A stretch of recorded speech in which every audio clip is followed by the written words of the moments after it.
लखनऊ में Sushant golf city police ने लुलु mall में नमाज पढ़ने और उसकी वीडियो बनाने के इल्जाम में 4 लोगों को गिरफ्तार किया है।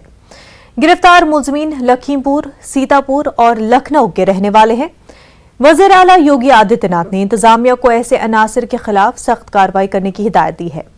Additional deputy commissioner of police south Rajesh Kumar Srivastava के मुताबिक गिरफ्तार शुदगान में लखीमपुर खीरी के रहने वाले मोहम्मद रिहान, इंदिरा नगर के अतीक, मोहम्मद लुकमान और सीतापुर के मोहम्मद नुमान शामिल हैं। मुलजिमीन ने एतराफ किया कि 12 जुलाई को लुलु मॉल के अहाते में बगैर इजाजत के नमाज अदा की गई थी और उसका वीडियो भी बनाकर सोशल मीडिया पर वायरल कर दिया था। इन चारों के साथ कुल 9 लोग नमाज पढ़ने गए थे। पुलिस 5 दीगर की तलाश कर रही है। दिनांक 19 जुलाई 2022 को थाना सुशांत गोल्फ सिटी की पुलिस इंस्पेक्टर श्री शैलेंद्र गिरी के नेतृत्व में कार्रवाई करते हुए सर्वेलेंस एवं इलेक्ट्रॉनिक साक्ष्य और सीसीटीवी फुटेज के आधार पर काम करते हुए इन्होंने दिनांक 14 तारीख को सुशांत गोल्फ सिटी में ही लुलु मॉल के मैनेजर सिप्तेन हुसैन द्वारा दी गई तहरीर के आधार पर जो मुकदमा पंजीकृत हुआ था 362/22, उस मुकदमे में अज्ञात अभियुक्तों के खिलाफ पंजीकृत हुआ था, जिन लोगों के द्वारा बिना किसी अनुमति के सार्वजनिक स्थान पर लुलु मॉल के एक जगह पर नमाज अदा की गई थी। उनके 4 लोगों को सीसीटीवी फुटेज एवं सर्विलांस के तहत चिन्हित किया गया। उनको, जिनके नाम क्रमशः मोहम्मद लुकमान, मोहम्मद रेहान, मोहम्मद आतिफ खान और मोहम्मद नोमान है, इनको डिटेन करके जुडिशियल कस्टडी हेतु उचित धाराओं में भेजा गया है। लखनऊ के लुलु मॉल में कुछ लोगों की नमाज अदा करने पर तनाजे पर बात करते हुए उत्तर प्रदेश के वज़ीर आला योगी आदित्यनाथ ने कहा कि गैर जरूरी रिमार्क्स और लोगों की नक्लो हरकत में रुकावट डालने के लिए मुजाहिरे करना दुरुस्त नहीं है। उन्होंने इस तरह के अनासर से सख्ती से निपटने की पुलिस इंतजामिया को हिदायत दी। उन्होंने कहा लखनऊ इंतजामिया को इस मामले को बहुत संजीदगी से लेना चाहिए। इस तरह की परेशानी पैदा करने की कोशिश करने वाले शरपसंदों के साथ सख्ती से निपटा जाना चाहिए। लखनऊ के अंदर भी देखने को मिला। लखनऊ में एक मॉल खुला है, वह मॉल अपने व्यवसायिक प्रतिष्ठान को लेकर काम कर रहा है और उसको लेकर के राजनीति का अड्डा बनाना, अनावश्यक बयानबाजी जारी करना और उसके नाम पर फिर सड़कों पे प्रदर्शन करके लोगों के आवागमन को बाधित करना और बार बार लखनऊ के प्रशासन से कहा गया सबके बावजूद भी अराजकता पैदा करने और सांप्रदायिक विद्वेष की स्थिति पैदा करने का जो कुत्सित प्रयास हो रहा है, यहाँ पे लखनऊ प्रशासन को बहुत गंभीरता से इसको लेना चाहिए। इस प्रकार की किसी भी शरारत को स्वीकार नहीं करना चाहिए। सख्ती से ऐसे तत्वों से निपटना चाहिए जो अनावश्यक मामलों को बढ़ावा देकर के माहौल खराब करने का प्रयास करते हैं। बहुत सारे माध्यम है, अगर किसी को सूचना लेनी है वे सूचनाएं उन लोगों से जाके ले सकते हैं, लेकिन कोई हस्तक्षेप करके आवागमन को बाधित करेगा। मैंने पहले कहा कि सड़कों पर या पूजा के लिए या किसी भी अन्य कार्यक्रम के लिए कोई जगह नहीं होनी चाहिए और इसको किसी भी प्रकार की अनुमति नहीं दी जानी चाहिए। जो शासन ने पहले से व्यवस्था बनाई है उसको हम सख्ती से लागू करें, इन चीजों को तय करें। तो नाज़रीन, आपको बता दें कि 12 जुलाई को लखनऊ के लुलु मॉल में कुछ लोगों ने नमाज अदा की थी। माना यह जा रहा है कि बिना परमिशन मांगे मॉल स्टाफ से इन लोगों ने 9 लोग हैं जिन्होंने वहां पर नमाज अदा की थी और इसका वीडियो जो है वायरल हुआ। वीडियो वायरल होने के बाद वहां पर कुछ और लोग राइट विंग के ऑर्गेनाइजेशंस जिन्होंने इस पर एतराज जताया और कोशिश की गई कि मॉल में घुसकर हनुमान चालीसा पढ़ा जाए। इस तरह से ये पूरा मामला जो है काफ़ी तेज़ी से फैल गया और उसके बाद मॉल इंतज़ामिया ने इन लोगों के खिलाफ एफआईआर दर्ज करवाई, मुकदमा दर्ज करवाया। मॉल इंतज़ामिया का कहना था कि जो लोग नमाज पढ़ रहे हैं वो हमारे स्टाफ में से नहीं है। वहीं अब इस मामले को लेकर के अब 4 गिरफ्तारियां हुई हैं, 4 लोगों को गिरफ्तार किया गया है। हमारे साथ इस वक्त हमारे नुमाइंदे ऋषभ मणि त्रिपाठी जुड़ चुके हैं। ऋषभ, ये बताएं कि जो अभी 4 गिरफ्तारियां हुई है, इस हवाले से क्या कुछ पुलिस जानकारी दे रही है, किस तरह से इनकी गिरफ्तारी हुई है और किन दफात के तहत मुकदमा दर्ज हुआ है?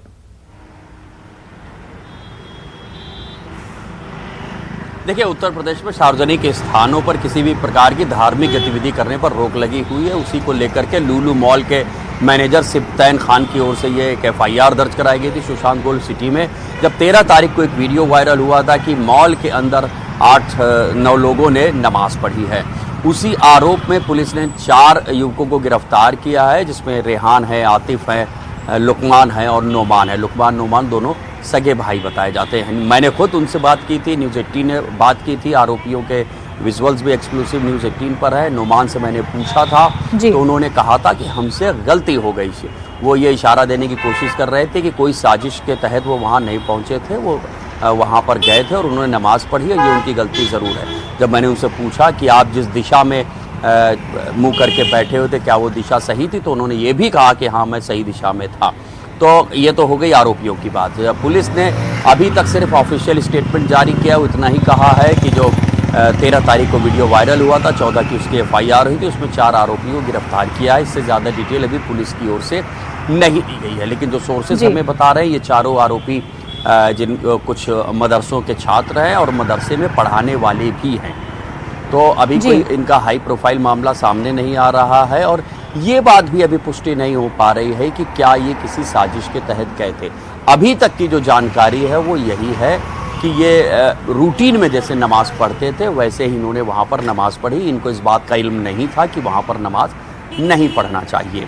इनका ये भी कहना है, जो ऑफ द रिकॉर्ड हमारी बातें हुई है, कि वीडियो इन्होंने नहीं बनाया है, किसी वहाँ पर जो आए होंगे मॉल में घूमने, उन्होंने वो वीडियो बना के वायरल किया है।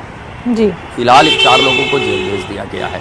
वहीं CM योगी ने कल शाम को जो वीडियो कॉन्फ्रेंसिंग की थी, उसमें सख्त हिदायत दी थी कि किसी भी तरह से सड़क पर कोई धार्मिक आयोजन ना हो, चाहे वो पूजा पाठ हो, नमाज या कुछ और भी हो। लेकिन इसके बाद भी आज अयोध्या से एक संत परमहंस आ जाते हैं लुलु मॉल के पास और वहाँ पर उसके शुद्धिकरण की बात कहते हैं, जिनको पुलिस ने हिरासत में ले लिया है। CM ने एक अपनी नाराज़गी जताई थी इस बात को लेकर के कि राजधानी में किसी भी तरह से अराजकता ना हो, लुलु मॉल की जो व्यावसायिक गतिविधियां चल रही हैं उसको लेकर, या सांप्रदायिक सद्भाव ना बिगड़े। ये भी मुख्यमंत्री ने कहा है कि पूरी गंभीरता के साथ लखनऊ का पुलिस प्रशासन इस मामले में कार्रवाई करे। बिल्कुल। और अब जहां CM ने सख्त हिदायत दी है कि इस तरह के मामलों से सख्ती से निपटा जाएगा और ऐसे लोगों पर सख्त कार्रवाई की जाएगी, किन दफात के तहत कार्रवाई होगी? और दूसरा ये कि फिर हमने ये भी देखा था कि कई लोग ने कोशिश की थी कि मॉल में जाएं और फिर ये भी डिमांड की गई थी कि वहां पर हनुमान चालीसा पढ़ा जाए। ऐसे में इस हवाले से किस तरह से पुलिस की जानिब से कार्रवाई हो रही है? देखिए, अलग अलग संगठनों की ओर से इस तरह का ऐलान किया गया है। जब नमाज का वीडियो वायरल हुआ था तो एक संगठन ने कहा कि हम वहाँ जाकर सुंदरकांड का पाठ करेंगे। उसमें 20 लोगों को धारा 151 CRPC की होती है, शांति भंग की आशंका, उसके तहत उनको गिरफ्तार किया गया था। इसके बाद फिर एक वीडियो वायरल हुआ था जहाँ पर 2 युवक हनुमान चालीसा का पाठ करते देखे गए थे, उनको भी गिरफ्तार किया गया था। 3 युवक सुंदरकांड का पाठ करने जा रहे थे, उनको भी गिरफ्तार किया था। एक अन्य युवक भी गिरफ्तार हुआ जिसने वहाँ नमाज़ पढ़ने की कोशिश की थी। तो पुलिस की ओर से पूरे एहतियात बरते जा रहे हैं। मुख्यमंत्री की ओर से जो निर्देश दिए गए उसके बाद कि किसी भी तरह की धार्मिक गतिविधि वहाँ ना हो, पुलिस प्रशासन ये कोशिश कर रहा है। इसके साथ ही जो लुलु मॉल का मैनेजमेंट है वो भी यही कोशिश कर रहा है। वहाँ पर पुलिस तैनात है, PSC तैनात है और अब तो आने जाने वाहनों की चेकिंग भी की जा रही है। मुनाज़ा जी बिल्कुल। साथ ही ये बता दें कि जब वहाँ पर नमाज ये लोग पढ़ रहे थे तो ये क्योंकि माना जा रहा है कि उन लोगों को नहीं मालूम था कि वहाँ पर नमाज नहीं पढ़ी जा सकती है, क्या वहाँ पर जो मौजूद स्टाफ था उन्होंने उनको रोकने की कोशिश नहीं की थी? देखिए, अभी तक ऐसा कोई स्टेटमेंट मॉल प्रबंधन की ओर से नहीं आया है। जैसा हम लोगों को मालूम है ऑफ द रिकॉर्ड, वो ये कि ग्राउंड फ्लोर में भी इन्होंने कोशिश की थी, वहाँ पर इनको वहाँ के जो स्टाफ है उसने रोका था। फर्स्ट फ्लोर पे गए थे, फर्स्ट फ्लोर पे काफ़ी भीड़ थी, वहाँ नमाज नहीं पढ़ पाए। इन्होंने सेकंड फ्लोर पे इस नमाज को पढ़ा था और जो हमें जानकारी मिल रही है उसके मुताबिक चूँकि वो नमाज उनकी शुरू हो चुकी थी, लिहाजा उनको स्टाफ ने रोका नहीं। स्टाफ यही कोशिश कर रहा था कि एक बार नमाज ख़त्म हो जाए फिर उनसे बात की जाएगी। लेकिन इसी बीच किसी ने वीडियो बना ली और उस वीडियो को वायरल कर लिया। जी। वहीं क्योंकि लुलु मॉल के हवाले से भी कई तरह के बयान जो है सामने आ रहे थे, बायस्ड है स्टाफ को लेकर के इस तरह की खबरें भी आ रही थी। क्या इस हवाले से कोई वजाहत मिली है कि क्या स्टाफ है, किस कम्युनिटी के स्टाफ वहां पर ज्यादा मेजॉरिटी में मौजूद है, क्योंकि ये भी खबरें जो है काफी तूल पकड़ रही थी। देखिए, लुलु मॉल का जो मैनेजमेंट है उसकी ओर से एक प्रेस रिलीज जारी हुआ था, चूँकि सोशल मीडिया में इस तरह की बातें चल रही थी कि वहाँ पर ज़्यादातर स्टाफ मुस्लिम कम्युनिटी का है, लिहाजा उनकी ओर से एक प्रेस रिलीज जारी किया है जिसमें कहा गया है कि उनके यहाँ जितना स्टाफ है उसमें 80% हिंदू हैं, 20% में मुस्लिम और तमाम अन्य माइनॉरिटी के लोग हैं। उन्होंने ये भी कहा है कि उनके यहाँ जब भी किसी को तैनाती दी जाती है तो उस वक्त उनका धर्म मजहब नहीं देखा जाता है, जो मॉल की ज़रूरतें हैं उसके मुताबिक ही वहाँ पर लोगों का सिलेक्शन और तैनाती होती है। मुनाज़ा। बिल्कुल ऋषभ, बेहद शुक्रिया तमाम तर जानकारी के लिए।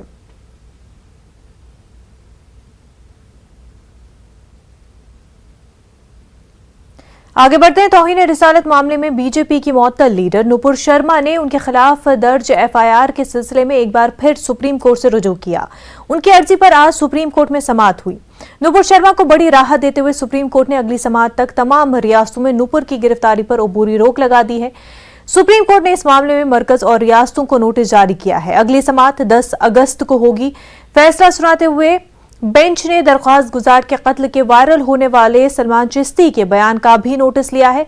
अदालत ने यह भी कहा है कि यूपी के एक शख्स ने दरख्वास्त गुजार का सर कलम करने की धमकी भी दी है।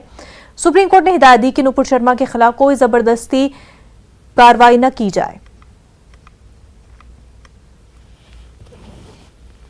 के द्वारा पैगंबर मोहम्मद को लेकर दिए गए विवादित टिप्पणी पर आखिरकार 1.25 महीने के बाद नुपुर शर्मा को सुप्रीम कोर्ट से एक बड़ी राहत मिली है। दरअसल सुप्रीम कोर्ट में नुपुर शर्मा के द्वारा अर्जी दाखिल करके ये मांग की गई थी कि जब से सुप्रीम कोर्ट ने उनके मामले में एक सख्त टिप्पणी की है तब से नुपुर शर्मा को लगातार धमकी मिल रही है और उनसे जान से मारने को लेकर वीडियो वायरल किया जा रहा है।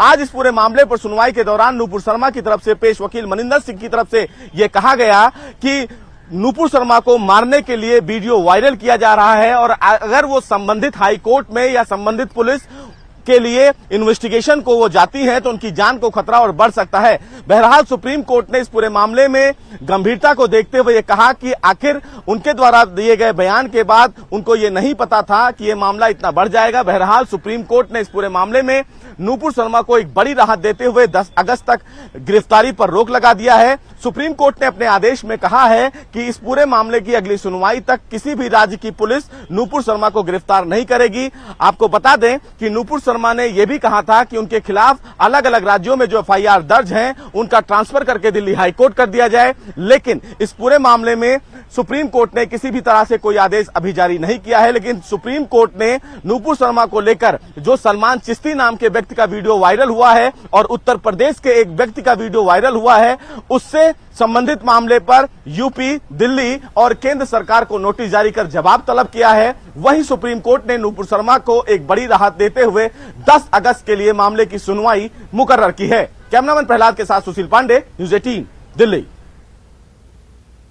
हरियाणा के नूह में वाक़ बचगांव में गैर कानूनी कानकनी माफिया ने डीएसपी सुरेंद्र सिंह बिश्नोई का कत्ल कर दिया। माइनिंग माफिया ने डीएसपी पर डिम्पर चढ़ा दिया जिससे वो मौके पर ही जा बहक हो गए। इस वाक़े के बाद हरियाणा के एडीजी संदीप खेड़वाल ने कहा कि पुलिस को 12 बजे के करीब इत्तला मिली थी। कानकनी माफिया पर पहले भी कार्रवाई होती रही है और अब भी हुई है। मौके पर पहुंचे एसपी नूह और आईजी ने मुलजिमीन की गिरफ्तारी के लिए सर्च ऑपरेशन शुरू कर दिया है। डीएसपी ताड़ू पहाड़ी में गैर कानूनी कानकनी की इत्तला पर छापा मारने गए थे।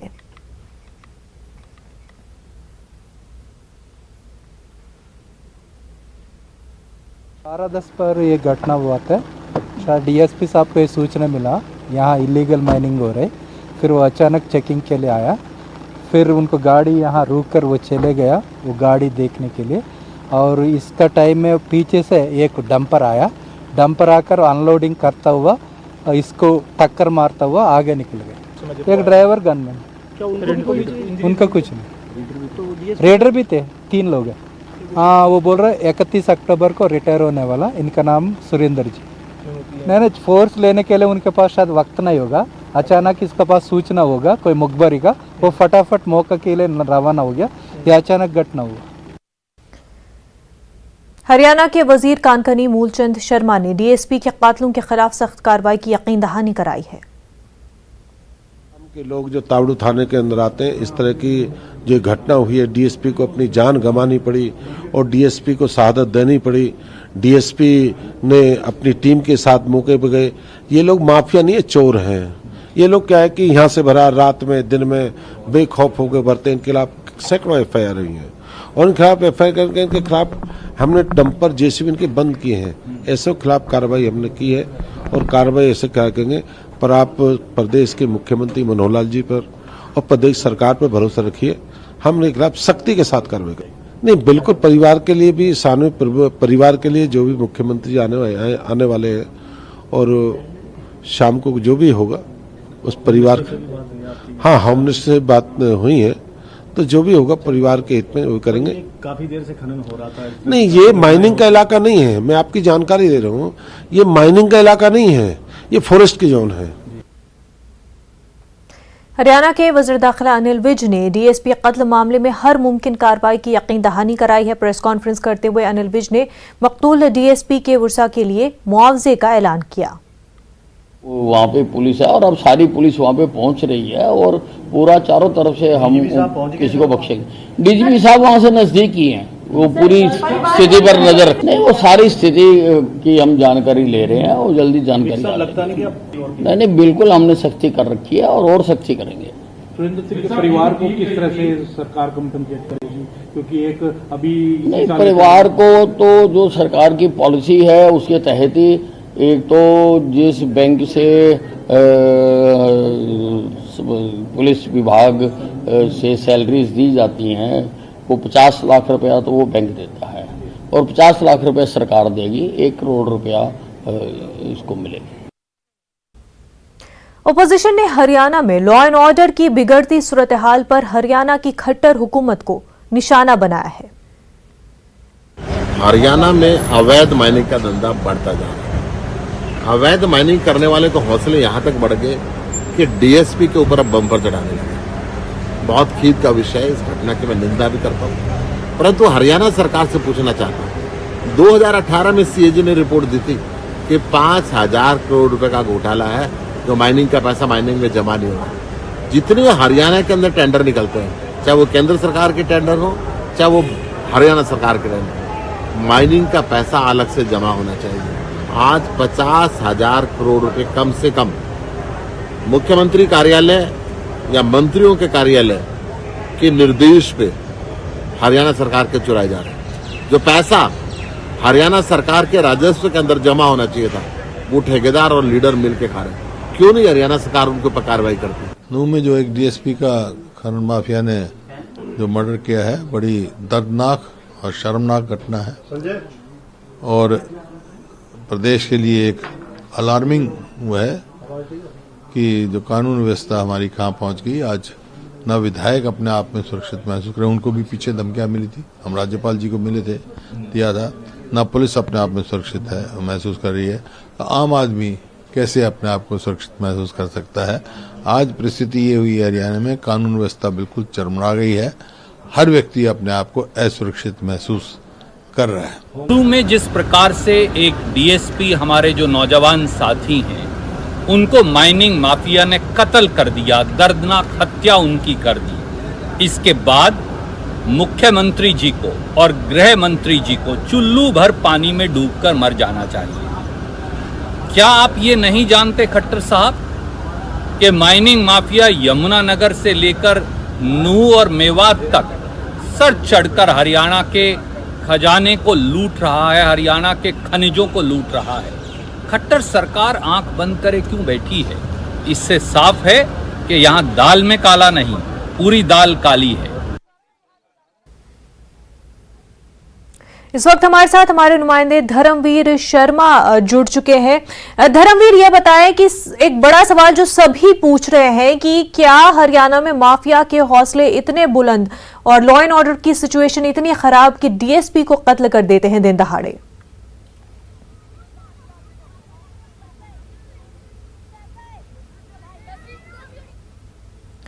हमारे नुमाइंदे धर्मवीर से राब्ता बनाने की कोशिश करेंगे, लेकिन आपको बता दें कि किस तरह से हरियाणा में दिन दहाड़े डीएसपी का कत्ल कर देते हैं। माफिया में ये डर लॉ एंड ऑर्डर का नहीं, पुलिस का कोई डर नहीं, और डीएसपी को कत्ल कर दिया जाता है।